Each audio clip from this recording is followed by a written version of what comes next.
Hey everybody, welcome back to hashtag I Am. Today's episode is another one in a long list of Indigenous women who've gone missing in the United States. I previously did an episode of another missing Indigenous girl where I dropped some statistics about just how dangerous it is to be an Indigenous woman in the United States. Well, let me drop some more. Native American or Indigenous people make up a little less than 3% of the population in the U.S. Now, let me break this down for you. As of today, there are approximately 346,544,000 people in the U.S., and Indigenous people make up approximately 9,703,232 of that population. That's almost 1 million more than the population of New York City. Think about it. That's just one city in one state. That should really drive home just how small the indigenous population is, yet they are murdered or go missing at an alarming rate. Homicide is the third leading cause of death in indigenous girls between the ages of 15 and 19 and ages 20 through 24. Homicide is also the fourth leading cause of death in women between the ages of 25 and 34. Furthermore, out of the approximate 5,712 reports of missing Indigenous women, only 116 or 2% were found in the DOJ's Federal Missing Persons Database. Listen, I can go on and on with these statistics, but the point is there's an extreme problem here that seems to keep getting swept under the rug. As a fellow person of color and woman, this deeply saddens and angers me.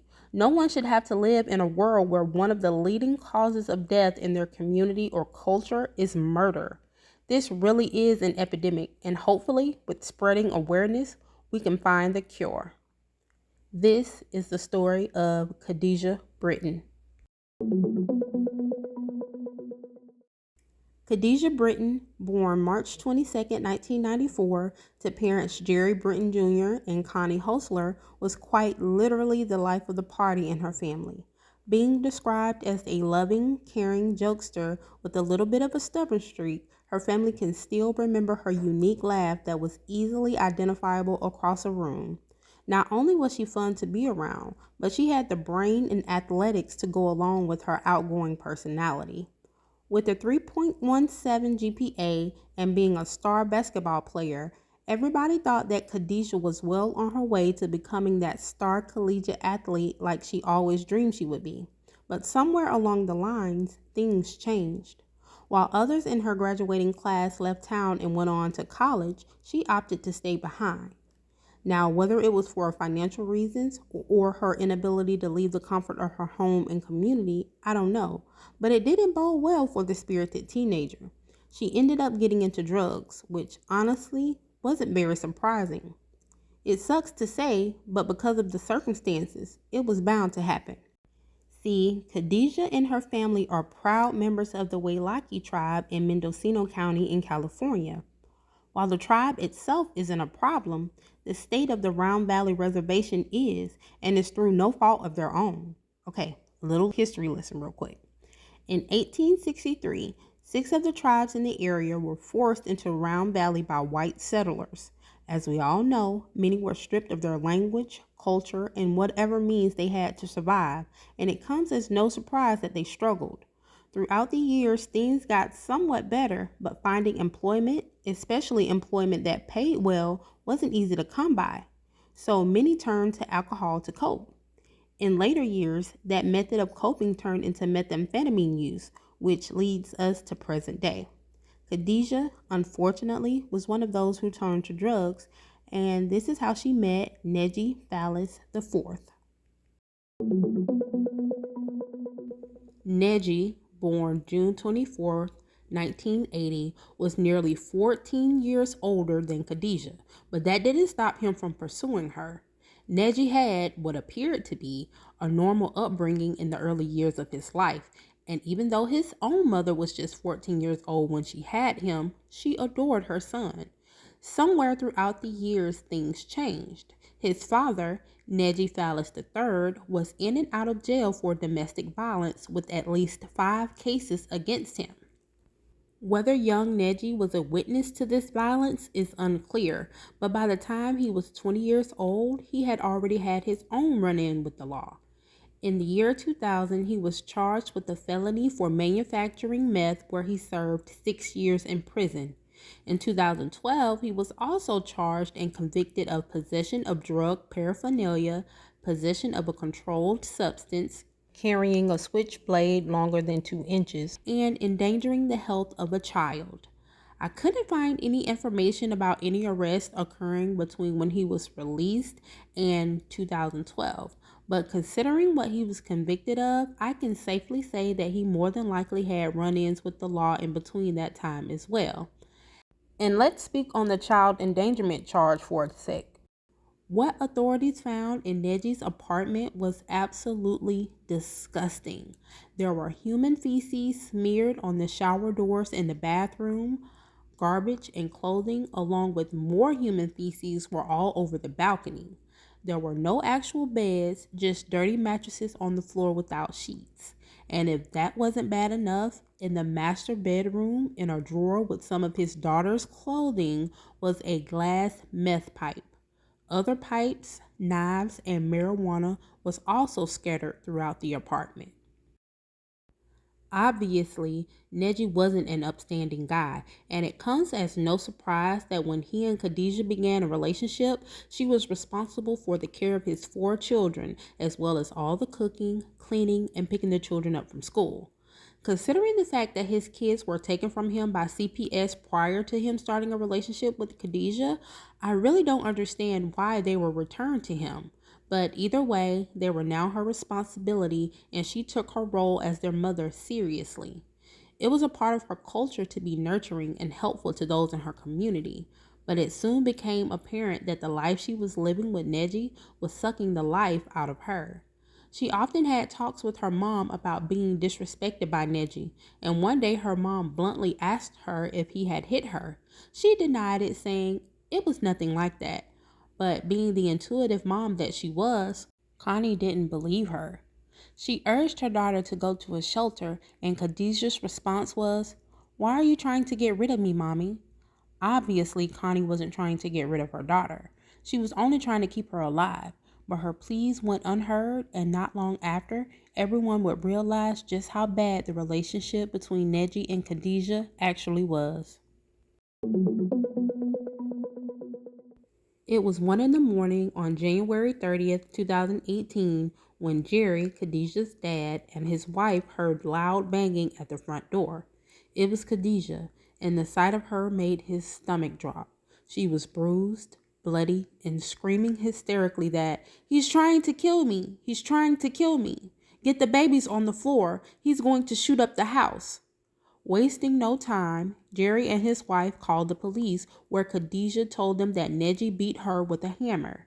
The next day, Jerry took his daughter to the domestic violence center, where they were able to get her more clothes, a new phone, money for groceries, and help with trying to obtain a restraining order against Neji. Khadijah's parents were hopeful that she was getting her life back on track and that she was finally taking steps to get away from Neji. But on February 5th, the day she was supposed to go to the hearing about the restraining order, she had apparently reconsidered and didn't show up. That didn't mean that she was getting back together with him, though. She had decided that enough was enough and she was done with him for good. Unfortunately, just 2 days later, Khadijah's life and the lives of those who loved her was changed forever. February 7th, 2018, as the hour was nearing midnight, Neji went to the home of Khadijah's friend on the block of 23,000 Airport Road in Covello and demanded she come with him. When she refused, he pulled out a gun. A scuffle ensued between the two, and he inevitably was able to force her into the back of a black Mercedes sedan while he got into the passenger seat. And do you want to know who was driving that car? It was his new girlfriend, Antonia Batista Dawson. Now, what's crazy about this whole situation is that Khadijah has never been seen or heard from again, and the two people who were last seen with her have seemingly gotten off easy. When questioned, they both denied having anything to do with her disappearance, although they did admit that she was with them. According to Antonia, she dropped Khadijah and Neji off in the middle of some field, which doesn't make sense to me, but she insists that it's true, and because investigators have no evidence stating otherwise, her nor Neji were ever charged with Khadijah's kidnapping. And I know you're wondering, how is that possible when there were witnesses to him forcing her into the car? The short answer is, I don't know. Even when Antonia, the getaway driver, stated that 30 minutes after dropping Neji and Khadijah off, he called her crying, stating, and I quote, "I screwed up." Although it's all circumstantial, I think it's more than enough to at the very least charge him with kidnapping. But that's not what happened. He did, however, get charged with the incident that happened about a week before, the one with the hammer. But those charges were later dropped because Khadijah wasn't around to testify to what he had done to her. So that's where we are. Khadijah is still missing, and Neji, although he didn't get charged with anything concerning Khadijah's disappearance, was charged with the possession of a firearm because remember, he's a convicted felon.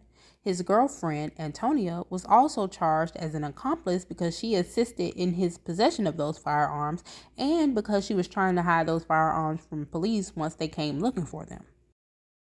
Throughout the investigation of Khadijah's disappearance, over 40 search warrants were served, and during one of those searches, something very interesting was found. Apparently, there was a shallow grave found in Neji's grandmother's yard along with the cell phone, but there has been no word on who the cell phone belongs to and if there was anything found in the shallow grave. Outside of that, there have been thousands of hours of searches, hundreds of interviews, and Jerry, Khadijah's dad, has gone on solo searches to search several abandoned structures in the area. The family has also traveled to MMIW, Murdered Missing Indigenous Women, events to speak out and bring awareness to the epidemic of missing and murdered women in their community. They've also organized searches and marches in the hopes of finding Khadijah and even distributed red and yellow bracelets that read, "Justice for Khadijah." On February 12th, 2025, so just this year, remains were found in the Mendocino National Forest just north of Lucerne, California. As of right now, there has been no word on who the skeletal remains belong to, but many on social media seem to think that it could be those of Khadijah. What we have to keep in mind is that there are so many missing people in this area, and the remains could quite literally belong to anybody. For the family's sake, I pray that they receive the answers they are so urgently searching for because they deserve finality after years of limbo. Khadijah is a Native American woman around 5'8" or 5'9", weighing 150 pounds, with brown hair and brown eyes. Someone who has chosen to remain anonymous offered a reward of $85,000. The family themselves raised $25,000, and the FBI has also offered an additional $10,000. That's over $100,000. And while money shouldn't be your incentive, it definitely doesn't hurt if that means Khadijah's family can finally have some closure. So, if you have any information regarding the disappearance of Khadijah Britton, please contact the Mendocino County Sheriff's Office at 707-234-2100 or the San Francisco Division of the FBI at 415-553-7400. You can also leave a tip at tips.fbi.gov. You never know what evil lurks behind you, so be vigilant and don't be afraid to cause a scene. Anything to ensure that you make it home safely. As always, this is #IAM. Be blessed and stay